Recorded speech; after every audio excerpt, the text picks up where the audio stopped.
Don't you dare joke about this. I am Emily's mother, not you. You were just a caretaker, nothing more. Coming here and making a fool of yourself, just go back home. My sister said this to me, ignoring the presence of many guests at my niece's wedding, and doused me with water from a pitcher on the table in front of us. The room erupted in whispers, and by the time I regained my composure, it was too late. Beside my sister, who looked like a furious deity, was George, pale-faced. In front of me were my worthless sister and my continuously betraying husband, giving me the perfect opportunity for retribution. Wiping the water dripping from my hair, I slowly stood up.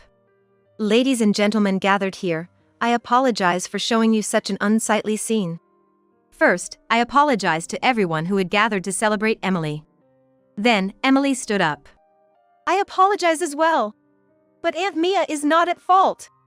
I want everyone here to know the truth I'm about to reveal, to be witnesses. It's time to punish the two villains who deceived Aunt Mia and me. Emily's words stirred the crowd into a frenzy. And then, the scum before me would be cast down to hell. My name is Mia, and I'm 40 years old. I work as a creator. I've been married to my husband George, who is 3 years older, for about 8 years. We don't have children. I have a condition that makes it difficult for me to conceive, and though we considered fertility treatments at the beginning of our marriage, George wasn't keen on it, so we gave up, thinking it's okay not to have children. However, my niece Emily, my sister's only daughter, was a big part of my life. My sister always had poor taste in men, never settling down with anyone, and wasn't the type to create a stable family environment.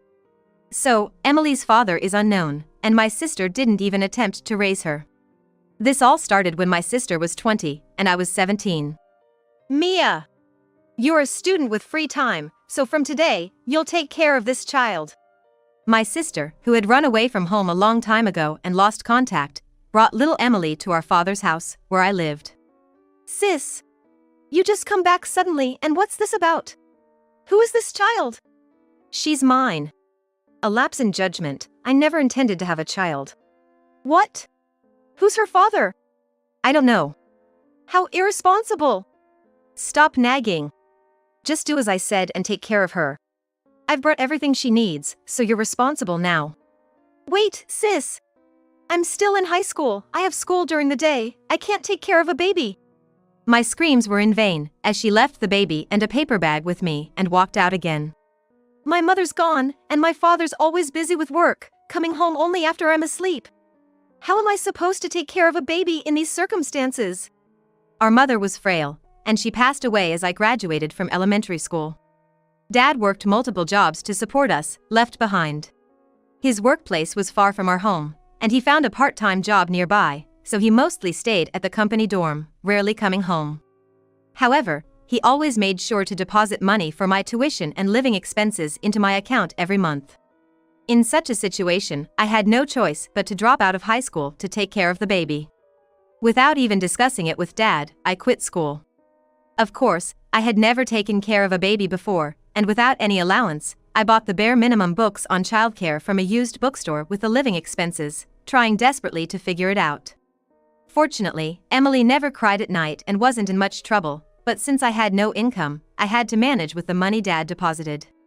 I should talk to Dad about this, but I'm worried about putting more burden on him. Thinking this, I sought ways to earn money while staying at home. I had learned various things on the computer at school, and Dad had an old laptop he used for work, so I used the internet to find design jobs, my area of expertise. Initially, it was low-paid work with fees at a registered agency, but as I continued, I started receiving direct requests, and by the time I was 20, I was earning a decent amount. When Emily first called me Mama, I was so moved that I cried alone. Time passed, and as Emily was preparing to start elementary school, Natalie reappeared. You've done well until today. Sis! You're just gonna take her now? Yeah, I'll take her. What? After all this time? Emily isn't an object, you know. Well, she isn't your child, right? I'm the one who gave birth to her.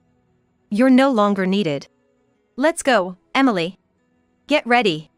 No, Mom, who is this lady? What are you talking about?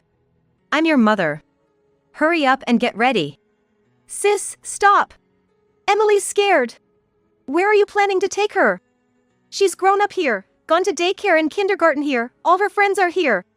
Don't just show up out of the blue and ruin our lives. That's why I'm saying I appreciate your efforts till today. And where I take her is none of your business since you're not related by blood. So just back off quietly. Mom, help me. Let go. My mom is Mia, not you. I don't know you. Emily. Sis, please. Don't drag Emily into your reckless life. I will take responsibility and care for her. Don't take her away. Shut up. It's none of your business what I do with my child. Hurry up, Emily. Mommy. Emily. Natalie forcibly took crying Emily away from me and pushed me aside, taking her away. When I finally managed to get outside, after injuring my leg from being pushed, they were nowhere to be seen. I didn't know where Natalie lived, so I had no way to find them. Disappointed in myself for not being able to protect Emily, I fell into depression for a while. Then, more time passed, and when I turned 30, a letter arrived in my mailbox. Guess what? It was from Emily. In the letter, she wrote about how after being separated from me, Natalie took her to her apartment. She'd always thought of me even after we were apart. Natalie never took care of her, and she was often taken into Child Protective Services. Emily wanted to contact me, but like me, she was helpless as a little girl. After Emily contacted me, we started communicating frequently. It was the spring of her middle school years. That's the background, and having Emily made life worth living, even more than the sadness of not being able to have children with George. Though Natalie prevented us from meeting often, by the time Emily was in high school, we could meet at the diner where she worked part-time. She managed to go to school, as middle school was compulsory, but was told to work and pay for high school herself, so she bravely took on a part-time job. I secretly opened a bank account in Emily's name, without Natalie knowing, and deposited her high school fees and allowance every month. So for Emily, the part-time job was more of a stress relief from Natalie and an excuse to meet me. According to Emily, Natalie was still irresponsibly playing around with men. Speaking of playing around, I noticed George often didn't come home until late at night. And then, around this time, I discovered something shocking: George and Natalie worked at the same place. It's a small world, indeed, but this was a strange twist. However, an even more significant revelation was about to come my way. A few years later, Emily would tell me a delightful yet unbelievable story. That's right. Congratulations, Emily. I'm so happy for you. Thank you for everything, Mom. Emily, now over 20, had found a wonderful partner and was getting married. Finally, Emily was going to have the happiness she deserved. I was jumping for joy inside. But then, there's something I have to tell you, Mia. Something important. What's wrong? You don't look like a happy bride.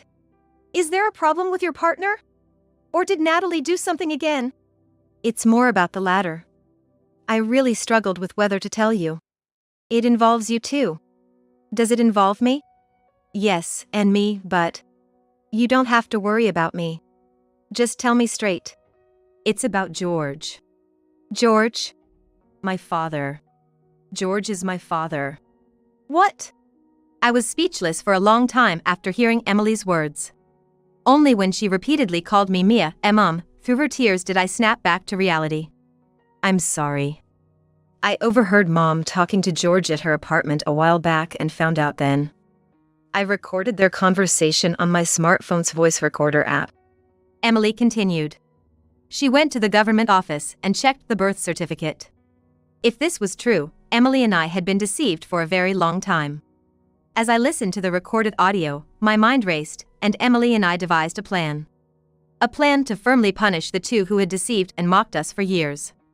Don't joke with me. I'm Emily's mother. You're nothing, just get out. Natalie, forgetting the many guests, threw water from a water pitcher on the table over my head in a fit of rage. I felt guilty for ruining Emily's big day. But this was all part of the plan. Except for getting water thrown at me. Today was Emily's wedding day. Her partner was a young heir of a major corporation, the son of a major shareholder. But he was a calm, kind, and down-to-earth man. I had met him several times since Emily introduced us and had dinner together. He understood Emily's background and knew she considered me her mother, so he also called me mother-in-law. Thankfully, His father also accepted Emily as his daughter-in-law after knowing our situation. Such an important day for her. At the emotional moment of the bride's letter to her parents, Natalie lost it when my name was called as the mother. Glancing to my side, I saw George, his face pale as if thinking, "Why are you here?" George hadn't told me about the ceremony today. Neither had my sister. George was sitting proudly in the father's seat. In fact, neither of them knew I would be attending this wedding. I was here because Emily had invited me, but they had no way of knowing that. They didn't even know about my secret meetings with Emily. The room quieted for a moment at my sister's furious expression and words, then erupted into whispers. It was too late for my sister to realize what she had done. I quietly stood up, wiping the water dripping from my hair. And I walked towards the microphone where the host stood. "Ladies and gentlemen gathered here, I am terribly sorry for showing you such an unsightly scene at this important event. First, I deeply apologized to the guests who had gathered to celebrate Emily and the groom." Then, Emily stood up. Aunt Mia is not at fault. Natalie is my mother by registry, but she never raised me. Emily! How dare you speak to your mother like that? I have never thought of you as my mother. My mom is Mia, who raised me since I was a teenager. What? I bore you, even though I didn't want you. How can you forget that and call such a lowlife woman, who didn't even properly finish high school, your mother? What? Mia had no choice but to quit high school because of you. You ran away after dumping a newborn me on her, just so you could play around with men. Emily's words stirred more commotion in the room. Stop it, right here. No, I won't. The groom already knows and agrees. I'm about to tell everyone a shameful story, ready to face the embarrassment. Among us celebrating here are two people who don't belong. I want to expel these two from here, and I need everyone to be our witnesses. To punish the villains who have deceived Mia and me for years. Emily spoke powerfully, tears streaming down her cheeks, her shoulders shaking slightly. I wanted her to be happy. So, I was determined to settle this here and now. My anger was ignited. As Emily appealed to the guests, applause erupted spontaneously. Emily and the groom's close friends, knowing the truth, voiced their support and blessings, casting scornful looks at Natalie and the worthless husband, George. Unable to withstand it, George finally opened his mouth. Wait. I'm not involved. Natalie deceived me too. I was set up. What? You're playing dumb too. What are you talking about? Set up.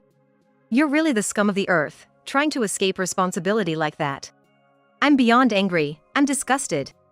You married me knowing you had a child with my sister. And to think, you both mocked me for my difficulty in having children. My words filled the room with a sense of disgust, and whispers of terrible could be heard. That's why I'm saying I didn't know Emily was my child. Besides, Natalie is a woman with a horrible history with men. It's even doubtful if she's really my child. What? You were the one who said to dump newborn Emily somewhere because you didn't want her. I never wanted a child in the first place. You're the one who... As the despicable duo started to shift blame to each other. Enough already. There's evidence, so neither of you can escape the truth. Emily glared at them, her face red with anger. As if on cue, a large screen in the room started showing dubious photos and videos of Natalie and George, followed by their own voices revealing how they deceived Mia and Emily. When I told you about the DNA test results saying it was your child, you were really scared, huh? But it worked out, right? Mia couldn't have children and wanted one, never imagining we'd push my sisters and my child on her. It turned out great, being able to shove all the trouble onto Mia. This conversation played on and on. The gazes in the room turned furious towards the two. Are you still going to play this ugly blame game? I don't care about me. But I will never forgive you for the pain you caused innocent Emily. I raised my voice, reprimanding them both. The room burst into applause again. Among them was one man clapping strongly and deliberately. Turning to look, I saw an elderly man slowly standing up. Let's give a round of applause to the bride who bravely shared her painful story, and the foster mother who raised her, and let me add my own punishment to these fools who deceived them, putting their own foolishness aside. This stern man was Mr. Tim. The father of the groom I mentioned earlier. Tim! This is a misunderstanding. This lowlife woman made it all up. Please, let me make your daughter, Emily, a trophy wife, no, the bride of your distinguished son. And please, keep sending money my way, let me live a good life. Hearing my shallow sister's words, I felt a sense of despair at being related to her. A woman as dirty in her ways with men as she is with money. Shut up. Don't you dare accuse me of something so ridiculous. Get out of my sight. What? I said you're no longer needed. Their ugly squabble began again. Then another man from behind the father-in-law shouted, "Enough. You fools." Seeing him, George's face contorted. Boss! Why are you here? I thought it was too late, and I didn't want to mess up, so I didn't invite you. I invited him. Why would you invite the boss? Do you two even know each other? The boss then held his head, his face twisting.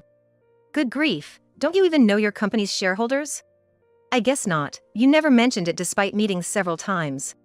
Tim stood with his arms crossed, looking exasperated.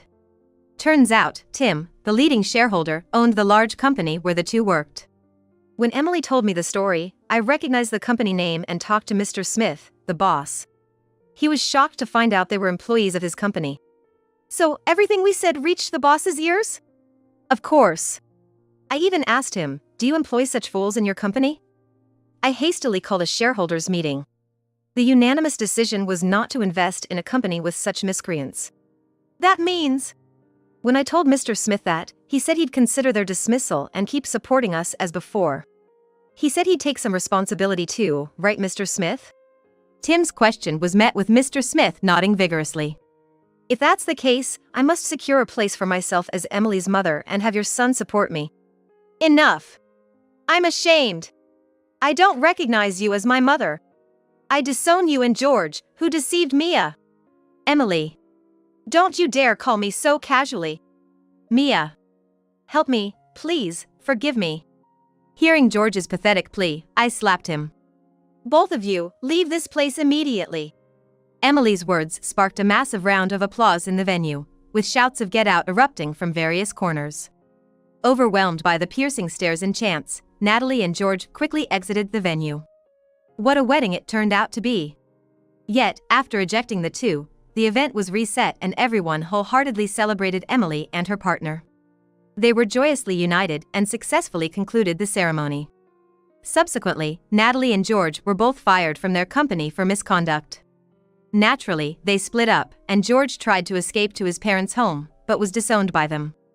Of course, the divorce with me was finalized, and to pay the compensation demanded by me and Emily, George had to take up physically demanding jobs like construction and cleaning, leading to a life of utter misery. As for Natalie, her true nature was dramatically exposed at the ceremony, and her fierce demeanor went viral on the internet. It seemed no one wanted to associate with her anymore. In light of these events, I finally opened up to my father about everything. He was more shocked about my struggles than Natalie's actions and decided to cut ties with her, along with me. After all this, despite previously denouncing me, Natalie attempted to reconcile after being disowned by Emily, but was turned away as I had changed the locks at our family home. I even demanded compensation from Natalie, but shockingly, it was discovered that she had embezzled money from her company. To avoid police involvement, she was ordered to pay a substantial amount of damages, plus repay the embezzled amount in full, leading her into significant debt. With no one left to turn to, Natalie found herself monitored by intimidating figures as she worked solely to repay her debts. But in my view, this was just a fraction of what she deserved for tormenting my dear Emily. As for me, I've found success in my career and am now a well-known creator. I moved into a spacious tower apartment to provide a comfortable life for my father. Partly to avoid ever encountering Natalie or George again, and partly due to our family home needing extensive repairs. And then, I officially adopted Emily as my child. In fact, I had been consulting with experts on this matter since Emily was a minor, but it was hard to achieve this goal because Natalie kept evading responsibility. Now, I can proudly call her my daughter. Emily, blessed with a kind husband, has now given birth to a lovely boy. She named him Steve. Emily is currently in Europe accompanying her husband for his training. She often forgets the time difference and calls me daily. Oh, Mom? You know, Steve did this today. We end up talking for a long time. I'm always so happy to be called mom. When they return, they'll be living in the same apartment building as me. I'm eagerly counting down the days, but I'm keeping this a secret from Emily. Right now, I'm walking through the